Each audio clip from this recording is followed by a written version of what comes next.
सकाळी मी लवकरच उठून घर वगैरे झाडून बाहेर पण झाडून घेतलं. तर माझं झाडावर लक्ष गेलं तर म्हटलं चला झाड खूप छान मस्त असं वाढत आहे, त्याला थोडंसं खत देऊ. मी मागं जेव्हा व्हिडिओ टाकला होता तेव्हाच दिलं होतं, त्याच्यानंतर आता देत आहे. खूप दिवस झाले, 10-15 दिवस झालेच असतील. तर मी आता झाडांना थोडं खत देऊन दिलं आहे आणि त्यात मी पाणी टाकून घेणार आहे. हे माझे तुळशीचं झाड आहे. तिथं बघू शकता तुम्ही किती छोटे असे मस्त तुळशीचे रोपं निघत आहेत. तर पाऊस आल्यानंतर माझ्या झाडांना वर पाणी पडते, पण म्हणजे जास्त असं पाणी काही लागत नाही, म्हणजे मुळापर्यंत असं पाणी जातच नाही. काहीतरी झाडाचे पानं वगैरे ओले होतात, एवढंच पाणी लागते झाडांना. त्याच्यामुळे मला पाणी टाकावंच लागते झाडांना. तर मी झाडांना पाणी टाकून दिले आज. रोज असं कधी टाकत नाही आहे, कारण आता पावसाळाच लागला आहे. कधीतरी टाकते मी, जर मला झाड असं थोडंफार सोकल्यासारखी किंवा माती थोडीशी ड्राय झाल्यासारखी वाटली तर मी छान थोडं खताला झाडांना पाणी टाकून दिलं आणि झाडाची जी सुकलेली पानं होती ती सर्व अशी काढून घेतली, कारण ती झाडातली जी एनर्जी आहे ती थोडीशी कमी करून टाकतात. आता झाडाचं पाणी वगैरे टाकून सर्व हे झाल्यानंतर आता मी घरातले कामं आवरून घेणार आहे. तर मी सर्वात पहिले नाश्त्याची तयारी करत आहे. पोहे बनवून घेतले, काहीतरी पटकन होऊन जाईल यासाठी. तर पोहे झाल्यानंतर आता बेसन बनवत आहे. खूप दिवसापासून बेसन खाल्लं नव्हतं, म्हटलं चला आता बेसनच करू. बेसन करून घेतले, कणिक भिजवून घेतली आणि माझं पीठ पण संपलेलं होतं.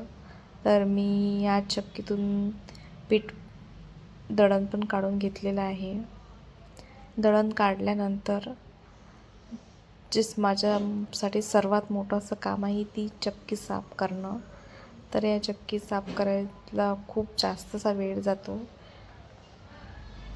प्रत्येक ह्याच्यातलं जे पीठ असते ते सर्व असं काढून टाकावं लागते. नाही तर पावसाळ्याच्या दिवसात ना ते पीठ तसंच राहिलं की थोडंसं असं बुरशी चढल्यासारखं होते, थोडंसं ओलसर होऊन जाते. तर त्यासाठी मी ते काही असं होऊ देत नाही. पीठ काढल्यानंतर लगेच अशी मस्त माझी चक्की जी आहे ते स्वच्छ करून घेते. कसं आहे, आपण आपल्या वस्तूची जर नीट अशी काळजी घेतली तर आपली वस्तू खूप छान आणि खूप जास्त दिवस अशी मस्त टिकते. तर मी कधी पण पीठ काढल्यानंतर चक्कीला जास्त का होईना पण थोडंफार प्रमाणात तर मी क्लीन करूनच घेते, जिथं जास्त आवश्यकता असते तिथं. आज मी माझी पूर्ण चक्कीच अशी क्लीन करून टाकणार आहे, कारण की कसं आहे पावसाळ्या दिवसात खूप जास्त असं हे होते. तर आता मी पटकन सर्व असं मस्त चक्की अशी पूर्ण त्या ब्रशने असं काढून घेतलं आहे, पीठ काढून घेतलं आहे आणि ब्रशनं झाल्यानंतर मी कापडनं पण पुसून घेणार आहे.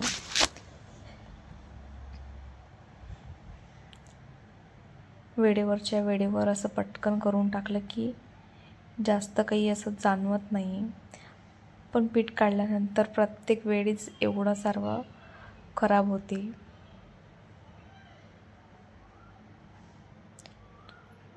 छान असं सर्व पहिले मी आज चकाचक पहिली चक्की एकदम क्लीन पुसून घेतली आहे, कारण की आज मी खूप सारं दळण काढून घेतलेलं. तर आता 8 दिवस तरी मला काही आवश्यकता नाही आहे, 8-10 दिवस.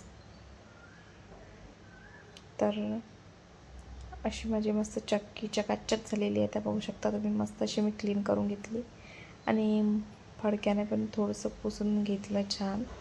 आणि हे त्याच्या प्लेट्स आहेत. जेव्हा जाडं बारीक असं दळण लागते तेव्हा ते काढल्या जातात. छान मस्त माझी चक्की पुसून झालेली आहे आता. आणि आता त्याचा जो कवर आहे ते कवर त्याला घालून मी चक्कीत ठेवून देणार आहे.